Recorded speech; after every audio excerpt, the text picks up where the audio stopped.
Last year's ZenBook 3 was a clever piece of design from Asus, squeezing dual-core Core i7 processors into a remarkably thin and light laptop. This year at Computex, the company unveiled the ZenBook Flip S, which is the same formula but with a 360-degree hinge thrown in. This isn't the ZenBook Flip UX 360, by the way, this is an entirely new product.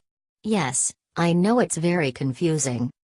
Asus formula has been very consistent of late, and the Flip S is unsurprisingly thin, 11 mm, the same as the Acer Spin 7, and light, 1.1 kilograms, which makes it the thinnest 2" -1 on the market. But all that's for nothing if it's built poorly.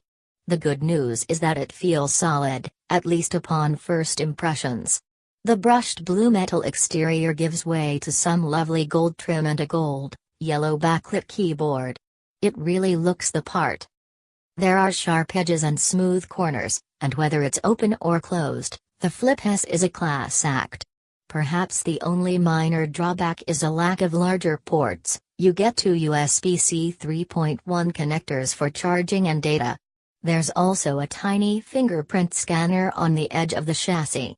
It's an interesting place to put a scanner, but it makes sense given this machine can also be used in tablet mode as well as regular laptop mode. The keyboard feels similar to the ZenBook 3 from 2016, and while I wasn't its biggest fan, it's a perfectly serviceable keyboard for most people. It's the right shape and size as well, so it doesn't feel cramped.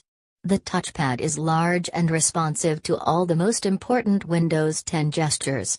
It's clever, too. When you open the lid, the laptop slightly raises itself off the desk to give the keyboard a small amount of pitch, and it also probably helps with airflow and cooling as well.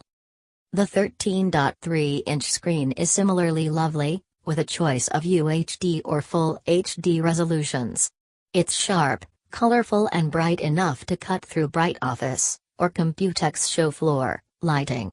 There's also a stylus, which conforms to the excellent Windows Ink standard. Performance is provided by a choice of Intel Core i5 or i7U series CPUs. These are the decent dual-core chips, now likely quad-core, see update, you'll find in the likes of the Dell XPS 13. How fast it runs under heavy load remains to be seen, but it performed admirably on the original ZenBook 3, so my hopes are high. You'll get up to 16 GB of LPDDR3 memory and fast-PCIe SSDs as well. Early impressions. The Asus ZenBook Flip S is a niche addition to Asus ZenBook range, and it faces stiff competition from the excellent HP EliteBook X360. There's no price information yet, but expect it to cost in excess of £1,200 in the UK.